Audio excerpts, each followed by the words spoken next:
A temperatura externa no Morumbis aumentou com 2 derrotas seguidas no Campeonato Brasileiro.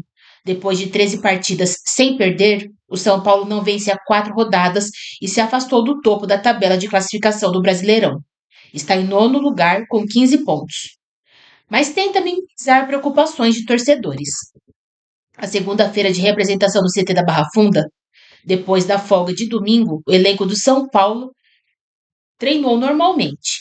Houve um papo considerado comum da diretoria com a comissão técnica, como costuma acontecer das segundas desde a mais recente passagem de Rogério Ceni pelo clube.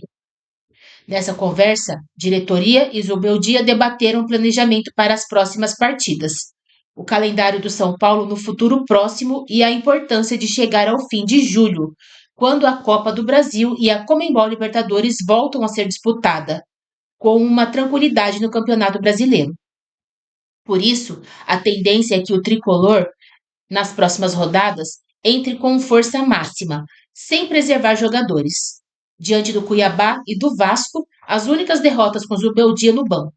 O São Paulo foi a campo sem titulares considerados importantes. O técnico temia perdê-los por lesão. No primeiro jogo, no Morumbis, o treinador decidiu preservar Lucas e Nestor, que ficaram no banco de reservas e entraram no segundo tempo. Diante do Vasco, Arboleda e Luciano sequer viajaram para o Rio de Janeiro, enquanto Caleri foi substituído no intervalo. Todos por causa de desgaste físico. A frequência de jogadores preservados deve diminuir nas próximas rodadas. Enquanto isso, nas redes sociais, o São Paulo vê crescer teses entre torcedores de que há uma insatisfação com o trabalho do técnico Luiz Zubeldia.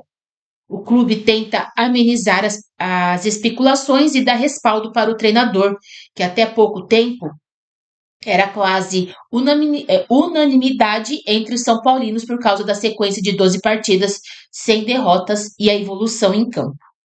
Apesar da ciência de que há uma queda de rendimento, o São Paulo entende que há um problema maior do que especificamente a oscilação no Campeonato Brasileiro.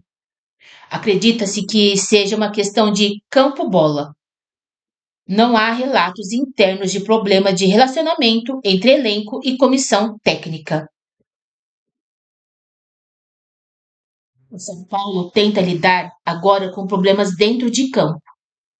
O técnico Luiz Zubeldia tem tido dificuldade para escalar o tricolor nas últimas rodadas e encaixar as peças de meio de campo.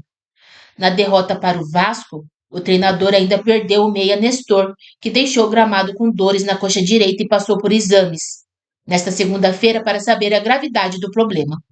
A boa notícia para o São Paulo, em meio à falta de vitórias, é o retorno de Alisson, titular absoluto e que cumpriu suspensão diante do Vasco. Ele deve formar dupla com Luiz Gustavo no meio de campo tricolor nesta quinta-feira contra o Criciúma, às 20 horas, no Morumbis.